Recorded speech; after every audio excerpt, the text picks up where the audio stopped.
পশ্চিম মেদিনীপুরে বদলি হবার কিছুদিন পর থেকেই রুষা ওর বরের মধ্যে একটা পরিবর্তন লক্ষ্য করল। এতটা বেশি না যে চোখে পড়ে, খুব অল্প, কিন্তু কি যেন আগের মতো নেই। রুষার বর অরিন্দমের বদলির চাকরি, এতদিন হুগলি ট্রেজারিতে কাটিয়ে এবার মেদিনীপুরে এসেছে, সঙ্গে রুষাও। প্রথম দিকে কিছুদিন বাড়ি খুঁজে পাওয়া যাচ্ছিল না। রুষা শ্রীরামপুরে নিজের বাপের বাড়িতেই ছিল, মাসখানেক দুজনে আবার একসঙ্গে থাকছে। এই ভাড়া বাড়িটা মূল শহর থেকে একটু দূরে, এলআইসি মোড় থেকে কুইকোটা হয়ে আরও মিনিট 30 লাগে, কিন্তু সাজানো গোছানো গোটা বাড়ি মাত্র 7,000 টাকা ভাড়ায় অন্য কোথাও পেত না। এটাও পেল প্রায় কপালের জোরে। অরিন্দমের অফিস কলিগ সন্দীপনের শ্বশুর বাড়ি এটা। তার শ্বশুর মারা গেছেন কিছুদিন হলো। বৃদ্ধা শাশুড়িকে একা রাখার প্রশ্নই নেই, উনি আজকাল সন্দীপনদের সঙ্গেই থাকেন। এদিকে বাড়ি বেশি দিন ফেলে রাখলে বেদখল হয়ে যেতে পারে। মানুষ থাকলে বাড়ির প্রাণ থাকে, তাই নামমাত্র ভাড়ায় অরিন্দমকে গোটা বাড়ি ভাড়া দিয়ে সে নিশ্চিন্ত। বাড়ির চাবি পেতেই অরিন্দম রুষাকে নিয়ে এলো। বেশ বড় একতলা বাড়ি, একটেরে। আশেপাশে অন্য বাড়ি নেই বিশেষ, সামনে ছোট বাগান। সে বাগান কিছুদিন আগেও দেখাশোনা করা হতো বলে বোঝা যায়। রুষার মন বেশ খুশি খুশি হয়ে গেল। অবসর সময়ে বাগান করে কাটবে এবার। রুষার বিয়ে হয়েছে বছর 3 হলো, সবে মাত্র 2 মাসের পোয়াতি। বাড়ির দরজা খুলে ভিতরে ঢুকতেই গা গোলানো পচা একটা গন্ধ এলো নাকে। রুষার উল্টে বমি এসে গেল। অরিন্দমও রুমাল বার করে নাক চেপে ধরেছে। নিশ্চয়ই কিছু মরেছে, নইলে এমন গন্ধ হওয়া সম্ভব না। তোমাকে এই অবস্থায় ভিতরে ঢুকতে হবে না, আমি দেখছি, বলে অরিন্দম একাই ভিতরে ঢুকে গেল। শাড়ির আঁচল নাকে চেপে বাইরে অপেক্ষা করছিল রুষা। খানিক বাদে অরিন্দম বেরিয়ে এসে বলল, জানলা দরজা সব খুলে দিয়েছি, ফ্যানও চালিয়ে দিলাম। আসলে এতদিন ঘর বন্ধ ছিল কি না। রুষা আর চাপতে পারল না, বাগানের এক কোণে হরহর করে বমি করে ফেলল। ছোট থেকেই রুষা একটু পিটপিটে স্বভাবের, নোংরা সহ্য করতে পারে না। ঘরে ঢুকেই তাই তার মাথা গরম হয়ে গেল। প্রায় সব ঘরের কোনায় কোনায় ঝুলোবালি, ছেঁড়া চুল, ছেঁড়া কাগজ, এমনকি মুরগির পালক জড়ো করে রাখা। কোনায় কোনায় পুরু মাকড়সার ঝুল, আরশোলা আর ইঁদুরের নাদি ছড়িয়ে ছিটিয়ে আছে এদিক ওদিক।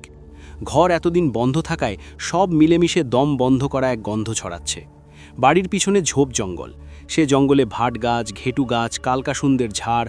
একদিকের খোলা নালার পাশে তরতরিয়ে জল বিচুটির দল, তাতে ভাঙা কুলো, মুড়ো খ্যাংড়া ঝাঁটা, ছেঁড়া চুল আর রক্তমাখা স্যানিটারি ন্যাপকিন। নতুন বাড়ি পাওয়ার আনন্দ এসব দেখেই ঘুচে গেল রুষার। আমি এই বাড়িতে রাত কাটাতে পারবো না, রুষা সাফ জানিয়ে দিল। আজ হোটেলে কাটাই চলো, কাল আমায় কাজের লোক ঠিক করে দিও। তুমি যখন অফিসে যাবে আমি গোটা বাড়ি সাফ করাবো। বুড়ো বুড়ি এই বাড়িতে থাকতো কেমন করে? কাজের লোক পেতে বিশেষ সমস্যা হলো না। আগে যে কাজের বউটি ছিল তার নম্বরে ফোন করতেই সে রাজি। পরের দিন সকাল সকাল সে চলে আসবে। কিন্তু সমস্যা শুরু হলো পরের দিন সকালে। কাজের বউটি, যার নাম দীপালি, কিছুতেই রুষার কথা মতো কাজ করতে রাজি না। সে মরে গেলেও ঘরের ওই কোণার জঞ্জাল সরাবে না। এমন না সে অবাধ্য, অন্য সব কাজ মুখ বুজে করে যাচ্ছে। জল তুলছে, আসবাব পরিষ্কার করছে, বারান্দা ঝাঁটিয়ে দিচ্ছে, কিন্তু কোণার ওই নোংরা সাফ করতে বললেই এমন ভাব করছে যেন শুনতেই পাচ্ছে না। প্রথম দিকে খেয়াল করেনি রুষা, ভেবেছিল মাঝবয়সী মহিলা সত্যি বুঝি কানে কম শোনে। কিন্তু প্রায় সব কাজ হয়ে যাওয়ার পরও যখন ঘরের কোণার নোংরা একই জায়গায় রইল, তখন রুমাকে একটু গলা চড়াতেই হলো। কি ব্যাপার বলো তো, কতবার করে বলছি তুমি এই কোণার ময়লাগুলো না সরিয়ে অন্য কাজ করে যাচ্ছ? দিদিমণি, আগের মাসিমা মেসমশাই এগুলো সরাতে মানা করতেন, মিনমিন করে জানালো দীপালি। বললেই হলো। এবার রুষা রেগে যায়। ঘরের মধ্যে এইসব নোংরা মুরগির পালক নিয়ে কোনো মানুষ থাকতে পারে? তোমার পরিষ্কার করার ইচ্ছে নেই সেটা বলো। না দিদিমণি, এগুলান সরাতে নাই। এই বাড়ি কুনিবুনির বাসা, এখানে সবাই জানে। কুনিবুনি এসব খেয়েই বাঁচে। কার বাসা? কি খেয়ে বাঁচে? রুষার মনে হচ্ছিল টাইম মেশিনে চেপে আবার সে মধ্যযুগে চলে এসেছে। এই কুনিবুনিকে? একজন না দিদিমণি, 2 বোন, অপদেবতা। ওরা আমাদের এখানে খুব মানে। ওরা সব বাড়ি বাসা বাঁধে না, ওদের ডেকে আনতে হয়। ডেকে আনতে হয় কেন? আসলে অনেকের বাড়িতে ছেলেমেয়ে বাইরে থাকে, দেখার কেউ থাকে না। বাড়িতে বুড়ো বুড়ি 2 জন, ফাঁকা বাড়িতে চোর ডাকাতের ভয়, কে পাহারা দেবে? তখন প্রথমে বুনিকে ডাকতে হয়। বুনিকে? কুনির বড় বোন বনে থাকে, তাকে ডাকতে হলে বাড়ির পিছনে নোংরা ফেলে রাখতে হয়, লম্বা ঘাস গজায়, বাড়ি পরিষ্কার করা যাবে না। তাতেও সে আসবে কিনা ঠিক নেই, তবে অনেক সময় এসে বাসা বাঁধে। এবার রুষার মজা লাগছিল, এসব গল্প সচরাচর শুনতে পাওয়া যায় না। বুনি বাসা বাঁধল কিনা বুঝবো কেমন করে? এসে দেখা করে যাবে, বলবে আমি এসেছি। দীপালি রসিকতাটা ধরতে পারল না।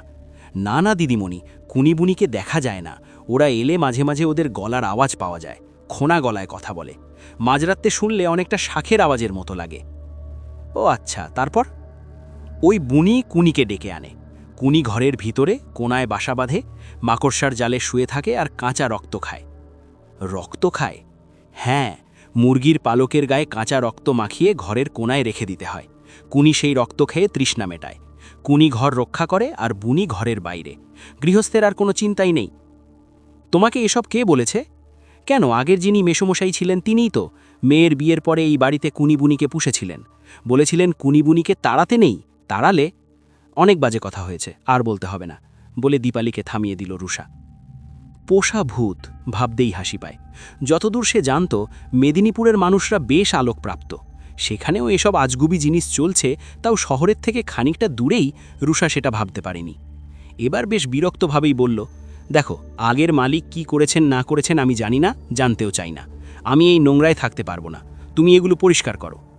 দীপালি ভেবেছিল কুনিবুনির গল্প শুনে রুষা বুঝি নিরস্ত হবে, কিন্তু তাতেও যখন কাজ হলো না, সে সাফ জানিয়ে দিল সে এই কাজ করতে পারবে না। সে ভূতে বিশ্বাস করে না, কিন্তু এইসব অপদেবতার প্রচুর ক্ষমতা। বাড়িতে তার স্বামী আছে, ছেলে মেয়ে আছে। এইসব অসৈরণ কাজ করলে তার পরিবারের ক্ষতি হতে পারে। রুষা জোর করলে সে সোজা কাজে জবাব দিয়ে চলে গেল। এমনিতেই জবে থেকে রুষার পেটে বাচ্চা এসেছে, শরীরটা বিশেষ ভালো যায় না। বেশিক্ষণ দাঁড়িয়ে কাজ করতে পারে না, নাকে গন্ধ লাগে, টেনশন করলে প্রেশার বেড়ে যায় চড়চড়িয়ে। এবার রুষার রেগে গেল। কাউকে লাগবে না, সে নিজেই যা করার করবে। নাকে কাপড় পেঁচিয়ে হাতে ঝাঁটা নিয়ে ঘরের কোণার সব ময়লা সাফ করে এক জায়গায় জড়ো করল। তারপর আগুন ধরিয়ে দিল কেরোসিন দিয়ে। পোড়া গন্ধে গা গোলাচ্ছে, মাথা টলমল করছে। তার মধ্যেই যতদূর হাত যায়, মাকড়সার জালগুলোকে টেনে টেনে নামালো। মোটা সুতোর মতো টানতে গেলেই জড়িয়ে যাচ্ছে। প্রায় ঘণ্টাখানিক ধস্তাধস্তির পর রুষা দেখল এতক্ষণে বাড়ি থাকার যোগ্য হয়েছে কিছুটা। ক্লান্ত হয়ে কিছু না খেয়েই বিছানায় গা এলিয়ে দিল। ঘুম ভাঙল কলিং বেলের শব্দে। সন্ধে হয়ে গেছে। অরিন্দম অফিস থেকে বাড়ি এসে বেল বাজাচ্ছে। দরজা খুলে মন ভালো হয়ে গেল রুষার। বুদ্ধি করে অরিন্দম বিকেল আর রাতের খাবার নিয়ে এসেছে। বিকেলে চাউমিন আর রাতের জন্য ডিম তড়কা। শুধু রুটিটা গরম গরম বানিয়ে নিলেই চলবে। রাতে খেতে খেতে কথায় কথায় দীপালির কথা তুলল রুষা। এত ব্যাখ্যান না করে জানালো নতুন কাজের লোক খুঁজে নিতে হবে। এই মহিলা ভারী অবাধ্য। অরিন্দম কিছু না বলে মাথা নাড়ল বটে, কিন্তু কতটা কি পারবে তা নিয়ে রুষার বেশ সন্দেহ আছে।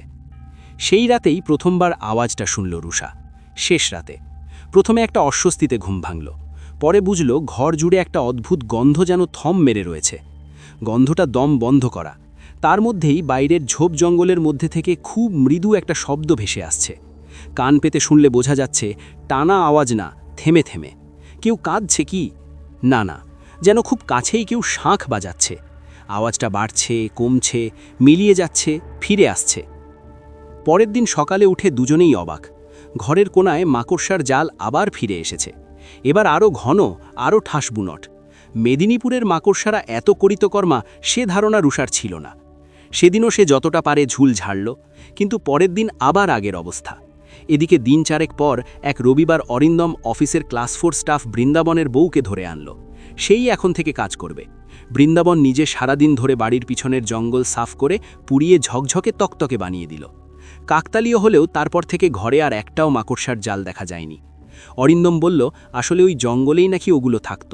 জঙ্গলের সঙ্গে সঙ্গে ওরাও দূর হয়েছে। রুষা এতদিনে স্বস্তির নিঃশ্বাস ফেলল। পরিবর্তনটা এত সূক্ষ্ম যে রুষার নজরে পড়তে বেশ কিছুদিন সময় লাগল।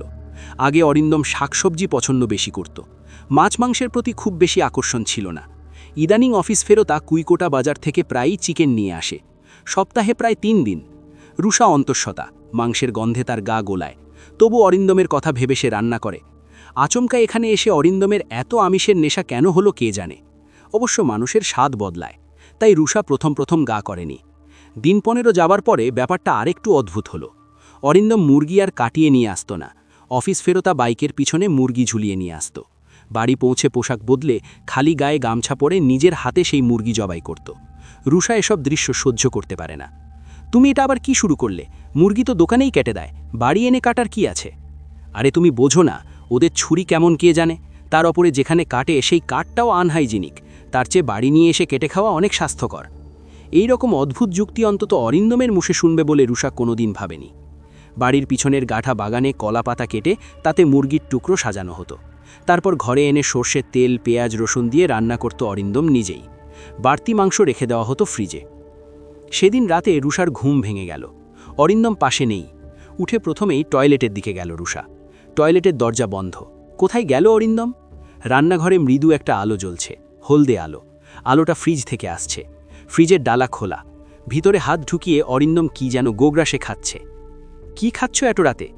প্রায় ভূত দেখার মতো চমকে উঠল অরিন্দম। তখনও তার গাল দুটো খাবারে ভর্তি হয়ে ফুলে রয়েছে। চোখ দুটো বিস্ফারিত, যেন কোনো অপরাধ করে ধরা পড়েছে। শুধু নিচের চোয়াল অজান্তেই উপর নিচ করে চিবিয়ে চলেছে কি একটা। প্রায় দৌড়ে অরিন্দমের কাছে গেল রুষা। মুখ খোলো, দেখি কি খাচ্ছ। জেদি বাচ্চার মতো চোয়াল বন্ধ করে রাখল অরিন্দম। রুষা তাকালো ফ্রিজের খোলা ডালার দিকে। কাঁচা মাংসের পাত্রটার ডালা খোলা। রাতে শোবার আগে যা দেখেছিল তার প্রায় অর্ধেক হয়ে গেছে। বিস্ময় কাটতে না কাটতে কটাস করে একটা শব্দ, হাড় মটকানোর। অরিন্দমের কষ বেয়ে এক টুকরো হাড় সমেত কাঁচা মাংস মাটিতে পড়ল।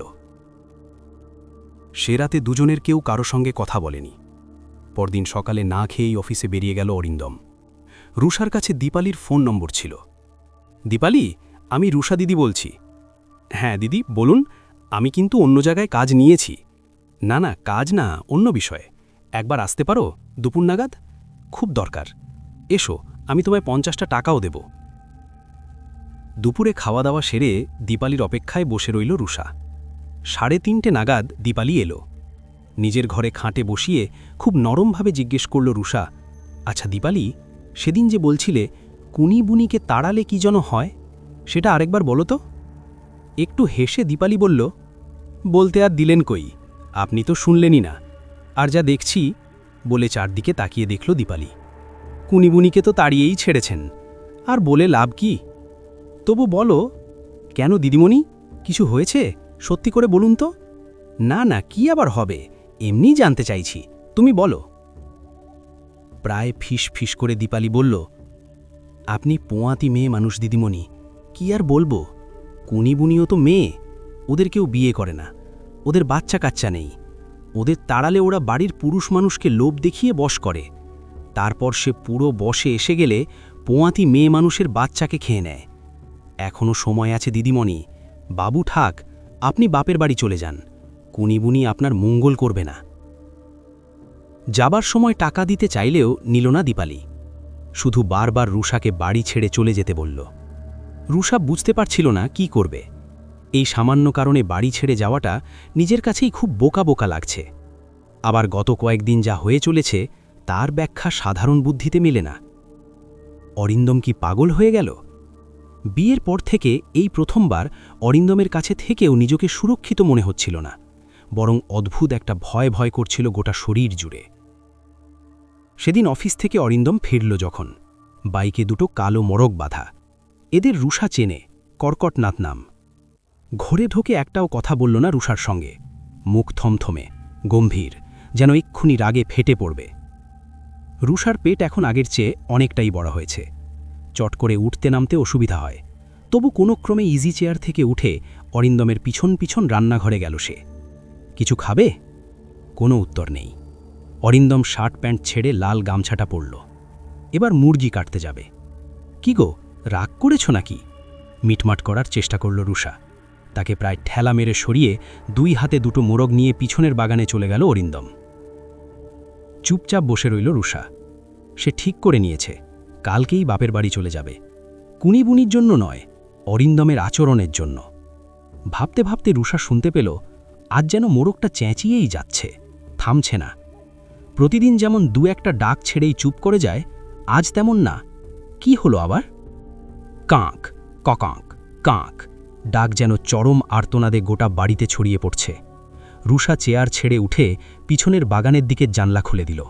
সন্ধ্যা হয়ে এসেছে, কিন্তু কিছু আলো তখনও অবশিষ্ট আছে। আর সেই আলোতেই রুষা দেখতে পেল একটা মোরগ পা বাঁধা অবস্থায় একধারে পড়ে আছে। অন্যটা তীব্রভাবে ডানা ঝাপটানোর চেষ্টা করছে, পারছে না। এক হাতে তার দুটো ডানা আর অন্য হাতে ঘেঁটিটা ধরে একের পর এক কামড় বসিয়ে চলেছে অরিন্দম। তার ঠোঁট, গাল আর নাকের এক অংশ রক্তে মাখা। চোয়ালের চাপে সে মোরগটার নলি ছিঁড়ে দিয়েছে। নিজের অজান্তেই কখন তীব্র এক চিৎকার করে উঠেছিল রুষা জানে না। যখন বুঝল, তখন দেখল যে মাথা ঘুরিয়ে সে পড়ে গেছিল সেখানেই। এখন সে শুয়ে আছে, মাথায় যন্ত্রণা, তার চেয়েও বেশি যন্ত্রণা তলপেটে। উড়ু বেয়ে গড়াচ্ছে লাল থকথকে একটা তরল। তার সামনে 2 পা ফাঁক করে দাঁড়িয়ে আছে অরিন্দম, মুখে অদ্ভুত একটা হাসি। সে তাকিয়ে আছে রুষার উড়ু থেকে বয়ে আসা টাটকা রক্তের দিকে। অরিন্দম জিভ বার করে একবার ঠোঁটটা চেটে নিল। আগামীতে আরও একটি পর্বে শেয়ার করব। যদিও বাস্তবিক গল্প, শুনে জানাবেন কেমন লেগেছে। আর আপনাদের সাথেও যদি এরকম কিছু ঘটে থাকে তা জানার অপেক্ষায় থাকলাম। কমেন্ট বক্সে লিখে আপনাদের অনুভূতি আমাদের জানাতে পারেন। আর গল্পটি ভালো লাগলে একটি লাইক দেবেন।